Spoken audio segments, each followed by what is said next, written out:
Chegou a hora da entrevista do dia com a Denise Campos de Toledo. E vamos falar dos Estados Unidos. Eu converso agora com o Christopher Garman, que é diretor executivo da Eurasia Group.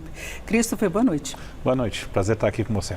Bom, vamos falar da última realidade dos Estados Unidos, que lá anda agitada. Todo final de semana uma surpresa, tem dado contra Trump no outro final de semana e agora, ontem, a desistência de Biden e de imediato ele lançou Kamala Harris, que é vice dele. Ele já pediu mais doações, ele quis deixar uma situação meio resolvida, não é? Talvez não só como legado, mas uma união dos democratas, não é? Pois é, eu acho que isso foi atingido. Assim, tudo indica, e damos uma probabilidade altíssima, que ela vai ser a candidata do Partido Democrata nessa eleição.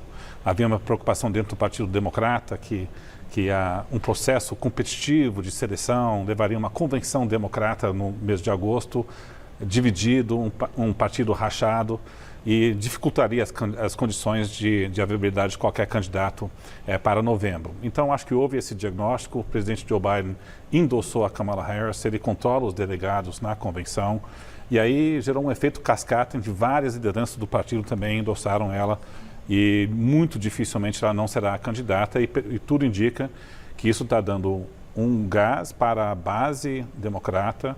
As doações aumentaram de forma tremenda em 24 horas, e pelo menos hoje os democratas têm um partido mais unido ao redor da candidatura dela. Inclusive potenciais candidatos, eles já declararam apoio a ela, vários governadores, não é? Que é uma coisa que poderia levar a uma divisão do partido, mas eles estão apoiando também, não é? Sim, os principais candidatos que poderiam concorrer na convenção, seja o governador da Califórnia, a governadora de Michigan, deram apoio a Kamala Harris. A única liderança que de fato ainda não formalmente endossou o ex-presidente Barack Obama, mas assim, dificilmente um outro nome vai surgir, até pela falta de tempo de um lado, e também ela ganha e tem o benefício de ter disponível todo o dinheiro que já foi arrecadado da campanha Biden, que qualquer outro nome teria que refazer esse baú de dinheiro na campanha presidencial. Para ela é mais fácil essa transição, tanto em relação aos recursos, como em relação aos delegados. E já se fala de 40% que estariam apoiando ela. Agora, Christopher, como é que é o cálculo dessa questão dos delegados agora, desse apoio? Porque a eleição nos Estados Unidos tem um sistema mais complicado. Então, como é que é essa transferência que se sabe que 40% já estão aderindo à candidatura dela? Isso, assim, menos de 48 horas depois do anúncio do Joe Biden não ser mais candidato.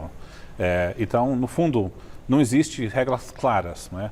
Esses delegados foram indicados pelo o candidato que venceu as primárias, nesse caso foi o Joe Biden, ele indicou a grande maioria dos delegados na convenção democrata.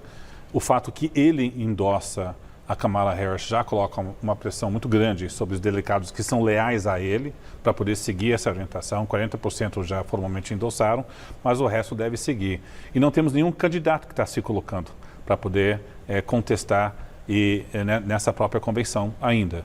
Então, e temos as lideranças do Partido Democrata todos seguindo em linha. Então, é muito difícil mesmo nós termos um outro nome surgindo que possa concorrer contra a Kamala.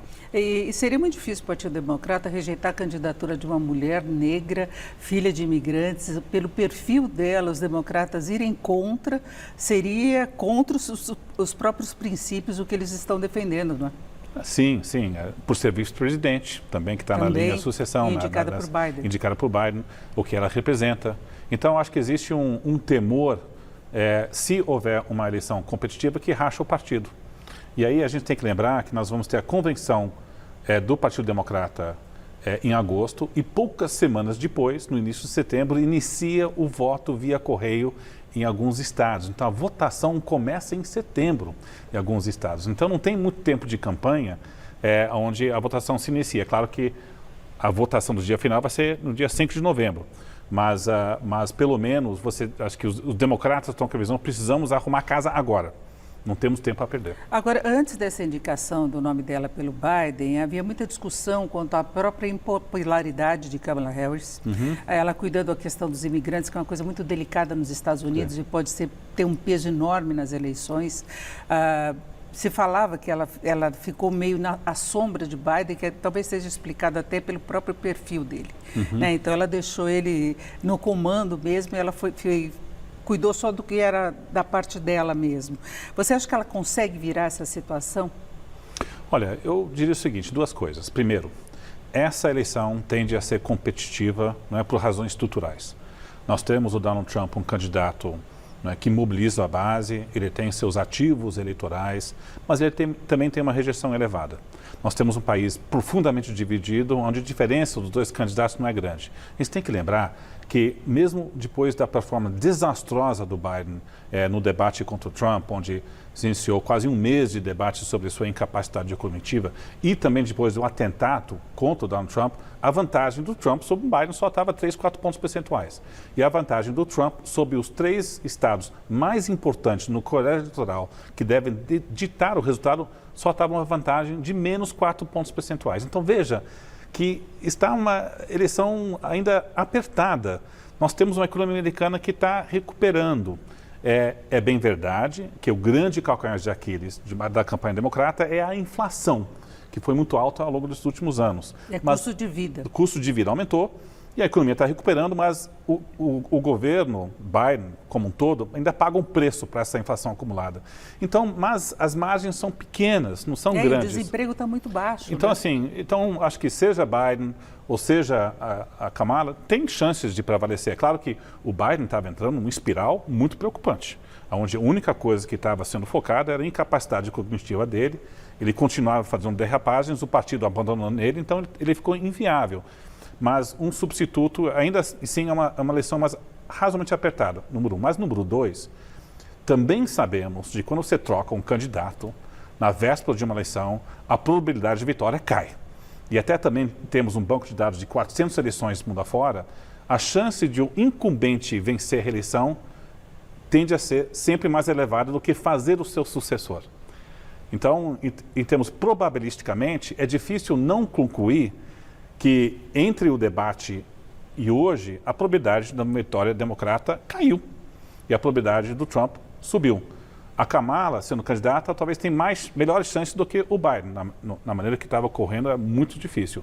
Mas ainda assim, olhando esses últimos 2 meses, o Trump permanece com uma vantagem maior do que ele estava 2 meses anterior.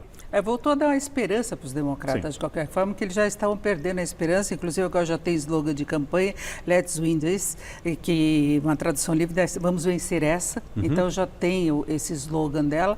E ela vai tentar essa mobilização dos democratas e daqueles que estavam em dúvida. Isso. Porque Biden, a própria postura dele causava uma incerteza, né? Mesmo quem torce por ele no mundo falava, nossa, mas está difícil, né? E o que algumas pesquisas já estão dando sinais é que a Kamala, ela tem mais capacidade de mobilização, tem um apelo maior no eleitorado mais jovem. E a gente olha onde o Biden estava tendo dificuldades, é o eleitorado latino, negro e jovem. Aliás, esses são os 3 grupos que pagaram um preço maior com o custo de vida, então não é por acaso que isso aconteceu.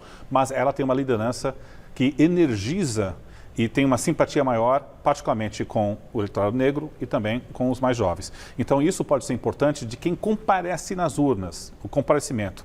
E isso, de fato, era que estava levando pânico no Partido Democrata, porque a preocupação era menos pessoas vão para as urnas, e aí todos os outros cargos, seja para o Senado, para a Câmara, também poderia ter uma performance pior. E vice, como é que vai ser essa escolha? Algum palpite a respeito disso? É um homem branco num estado pêndulo, né? Então, temos o governador de Arizona, o governador de Pensilvânia. A minha aposta está com o governador de Pensilvânia. Eles aceitariam ser vice de Câmara?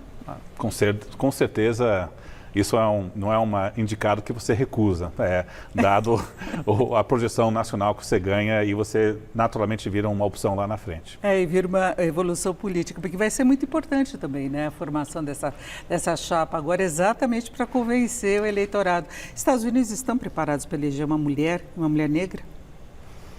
Eu acho que sim, É claro que gera um desafio maior, ela pode passar por um crivo, né, mais difícil, mas muito como os Estados Unidos foi preparado para eleger um negro em Barack Obama, eu acho que mulher também. Perfeito. Ouvimos o Christopher Garman, que é diretor executivo para as Américas da consultoria de risco político internacional Eurasia Group. Christopher, muito obrigada. O prazer foi todo meu. Obrigado pelo convite. com vocês.